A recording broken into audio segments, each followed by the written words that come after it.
We have Igbo language. Our topic says how to use apostrophe in Igbo. Otu esi etinye Rikomelu n'Igbo. Number 1. We use apostrophe when na is a preposition. For example, n'ụlọ, in the house, n'okpokoro, on the table, n'Enugu, in Enugu, in, on, in. They are all prepositions. That is why we remove a and put apostrophe.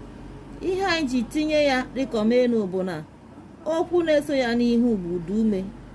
Anyị ga-eji mara mgbe mbụzọ, mgbe ọ na-arụ ọrụ bụ na dịka mbụzọ. Okwu na-eso ya n'ihu ga-abụ udume. Ị ga-ahụ o, e. Another one, we don't use apostrophe when na is not a preposition.